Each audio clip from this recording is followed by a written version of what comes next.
Vicky stepped out of the room, wearing the dead doctor's white coat.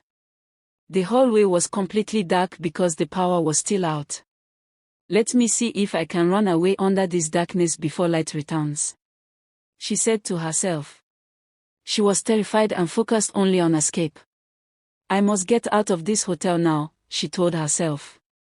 She was trying to find her way in the deep darkness, moving slowly along the walls. She was careful not to fall from the numerous balconies and staircases that she knew were somewhere nearby.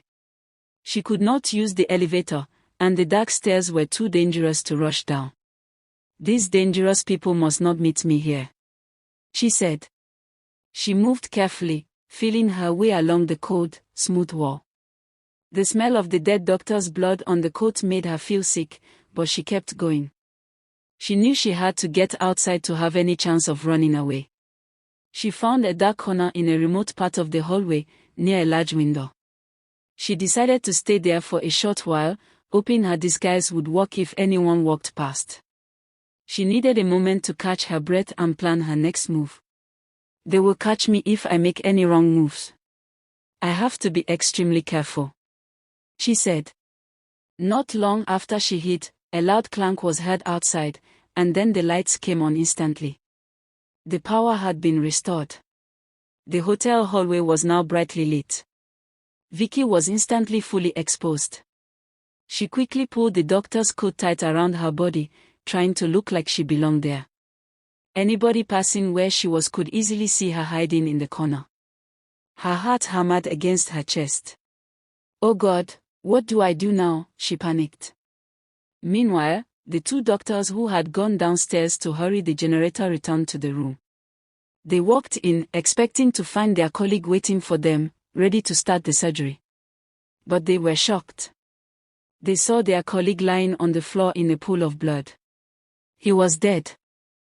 His surgical tray was scattered, and the hospital bed was empty. The scissors were missing from the tray. The two doctors quickly checked the whole room.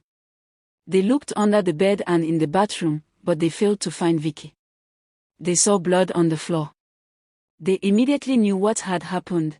Vicky had escaped and, worse, she killed the doctor. Their plan had failed, and the crime was now exposed. They were terrified of the consequences and knew they had to tell their boss immediately. They rushed down the corridor and into the office of the wicked woman who owns the hotel. They informed her of everything that happened. "Vicky has killed Dr. Femi and escaped the room," they stammered, their faces pale with fear. The woman listened, and her eyes widened in alarm. This was the first time someone had ever attempted to escape from her operation. She was furious and deeply worried.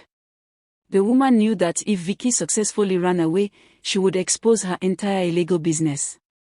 Vicky knew about the fake visas, Amilo, the forest camp, and now the organ harvesting operation in Togo. This was a massive threat.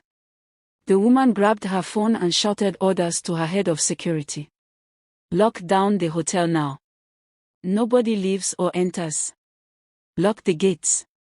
Lock all the entrance and exit doors in this building," she commanded fiercely. "Find the girl immediately. She is wearing a white coat. Do not let her get away." The security personnel at the hotel obeyed her quickly. They moved fast, shutting all the huge metal gates and locking every outer door. The entire hotel complex was sealed off like a massive, expensive prison. Vicky was still hiding in the bright hallway. She heard the shouting and the sound of heavy locks being slammed shut downstairs. "They know I am out," she thought, feeling a wave of new fear. She was now trapped inside the building, unable to get past the locked gates. She looked around desperately, not knowing where to run or hide next in the brightly lit hallways. Her momentary freedom had vanished. She moved away from the corner, pulling the white coat tighter around her. She was surrounded by guards she couldn't see and locked doors she couldn't open. The only way out was to fight or find a hidden path. "What do I do now? I am completely trapped. I hope I can find a way to get out of this place alive," Vicky said to herself. To be continued.